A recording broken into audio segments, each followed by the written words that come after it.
O tema de hoje é doença diverticular dos cólons. Eu sou o Dr. Sérgio Ricardo, médico gastroenterologista e endoscopista, aqui da Clínica Endovídeo. Doença diverticular dos cólons.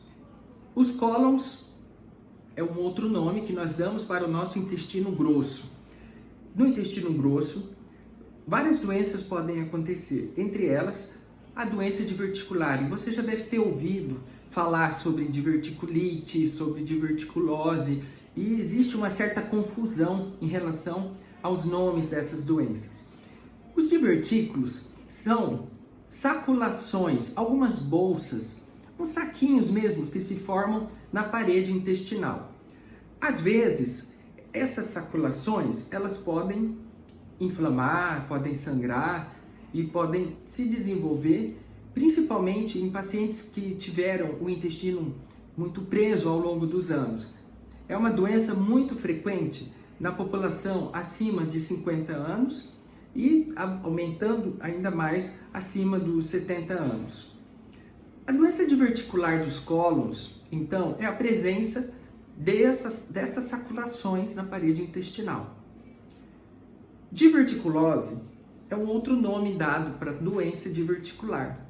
A diverticulose pode estar localizada em algum segmento específico do intestino ou ela pode estar localizada em todo o cólon. Este aqui é o intestino grosso, então, só para lembrarmos um pouco sobre a anatomia deste órgão, responsável aí pela absorção de água e também a formação do bolo fecal, que é eliminado na região do reto. E aqui nós temos então a região do sigmoide, o cólon descendente ou cólon esquerdo, o cólon transverso e o cólon ascendente ou cólon direito.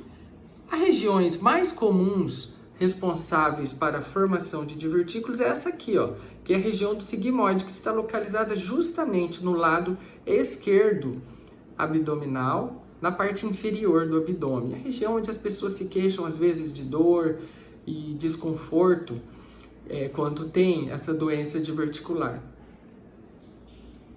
Quando olhamos o intestino pelo lado de fora, nós enxergamos então essas saculações na parede intestinal, na mesma região que nós comentamos anteriormente, que é a região do sigmoide. E essas saculações aqui caracterizam então essa doença diverticular ou a diverticulose. Às vezes, esses divertículos podem estar presentes em todo o cólon. E então nós teremos então uma doença diverticular de todo o intestino grosso. Mas na grande maioria das vezes, essa doença ela incide no lado esquerdo do abdômen. Agora, essa imagem aqui, ela é muito boa para a gente tentar entender como que se formam os divertículos. Bem, o intestino, ele possui em sua parede algumas camadas. Essa primeira camada é a camada mucosa, a segunda camada é a camada submucosa, essa terceira camada vai ser a camada muscular, responsável pela contração intestinal, e por fim uma camada que é como se fosse uma capa protetora do intestino, chamada de serosa. A formação do divertículo, aquela saculação, ela acontece quando ocorre a herniação ou a entrada da camada mucosa, que é essa mais interna, e a camada submucosa entre esse feixe muscular. Acontece que durante a vida esse intestino, ele sobrecarregado aí pelo seu dinamismo e seus movimentos musculares para que fizessem a transmissão do bolo fecal do intestino até o reto, ela vai fazendo com que essa musculatura fique hipertrofiada. E existem uns pontos que são alguns pontos de fraqueza, justamente onde não tem a camada muscular. E são nesses pontos de fraqueza que ocorre, então, a herniação. É um caso, então, de problemas de motilidade no intestino, a principal causa para a formação dos divertículos.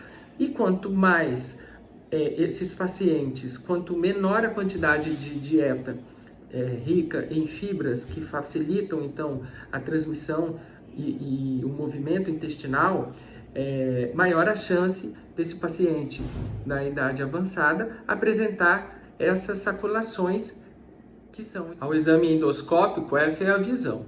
Nós vimos ali nas outras imagens, então, que por fora do intestino tem aquelas saculações e por dentro do intestino nós observamos esses orifícios, que são os divertículos.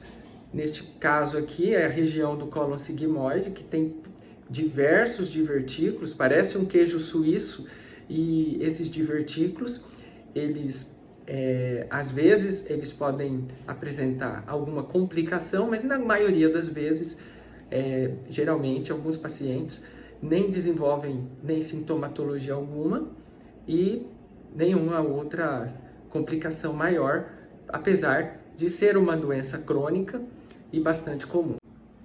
Essa foi só uma introdução sobre a doença diverticular. Acompanhe nossos vídeos, deixe suas dúvidas nos nossos comentários abaixo, caso queira saber alguma coisa além disso.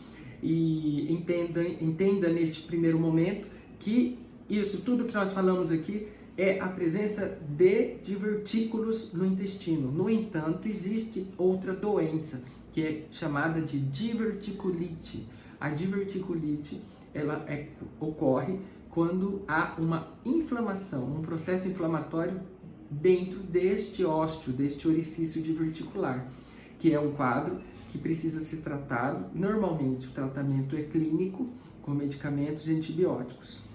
Se você gostou então desse vídeo, deixe aí o seu comentário e estaremos falando aí sobre outros assuntos. Caso vocês queiram que possamos comentar sobre outros assuntos aqui, sobre gastroenterologia, deixe suas ideias aí que a gente vai falando aí no decorrer dos outros vídeos, ok? Um abraço a todos, desejo aqui também de antemão um Natal especial para você, para sua família, um abraço carinhoso aqui da Clínica Endovídeo, de toda a nossa equipe e até a próxima.